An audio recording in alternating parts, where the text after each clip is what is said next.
often without careful consideration of how they can impact the environment. In 2016, there were more than 24 million road motor registrations. But what's their impact on the environment? Cars emit many things from their exhaust pipes, especially carbon dioxide. These all have harmful effects on the environment. Carbon dioxide is released from the burning of fuels with carbon in the engine. Carbon in the fuel bonds with oxygen in the air during the combustion, creating the carbon dioxide.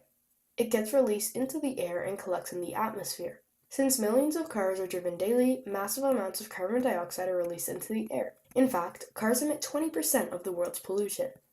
This creates an imbalance in the Earth's natural carbon cycle. The carbon cycle is a natural cycle that ensures that the element carbon is recycled throughout the environment.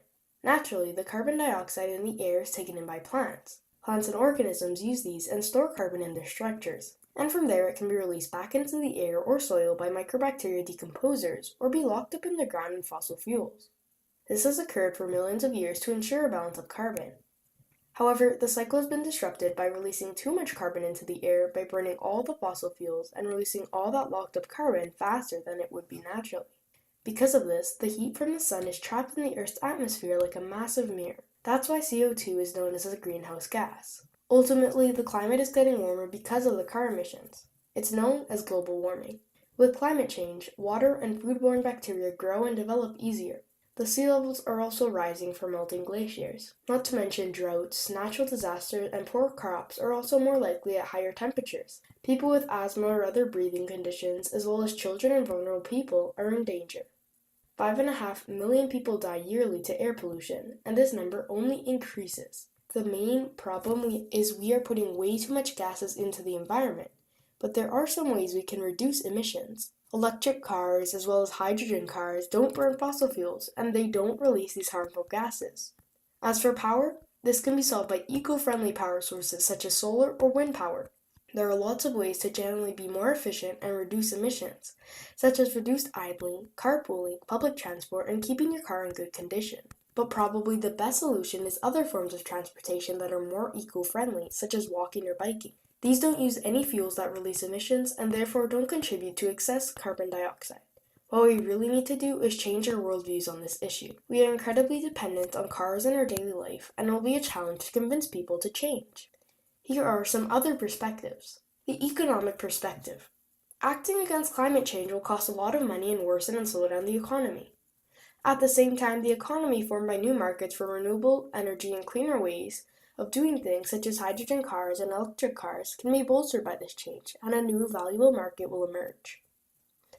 The political view.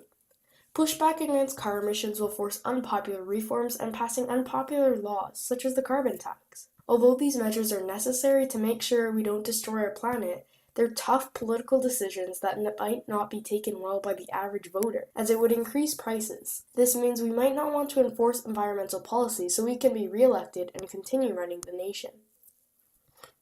Climate deniers. Climate change doesn't exist. It's merely a change of climate patterns that are not influenced by humans. We should not change what we are doing because there's not enough proof to act on it. Climate scientists don't agree that climate change exists, so if the experts are uncertain, we shouldn't do anything.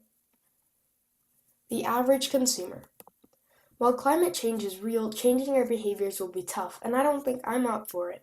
It would mean increased prices, driving less, reducing what we use. Besides, I'm just one person, so even if I go completely green and walk everywhere, what difference will it make? Taking one car off the roads isn't going to do anything, so I'm not going to do it. And finally, the perspective of a global citizen. People need to view themselves as global citizens. Countries and borders don't affect climate change. It is a worldview issue that all people need to contribute to, normal people and politicians alike. We need to change how we think about climate change and how dependent we are on things like cars and machines. If just half the world gave up driving 3 days of the week, it would drastically improve air pollution. Change starts with every person at home.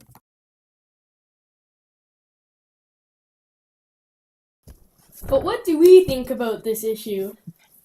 Well, we think that climate change is very real and that we need to do something about it, fast. And we know that it's not a hopeless cause. There are things we can do. Yep, with new advancing technology and other discoveries in other areas, there are lots of ways that we can fix this issue of climate change. Yeah, And with everything getting cheaper and renewable energy sources getting cheaper every year, it's really easy to get started and make a difference. But one of the most important things we need to do is change how we think about this important issue. We need to make sure that we see it as a problem that the whole world needs to come together to combat. And working together, we can find a way to make a better future for ourselves. Yeah, and if we don't do anything, we're gonna go kaplunk. Bye.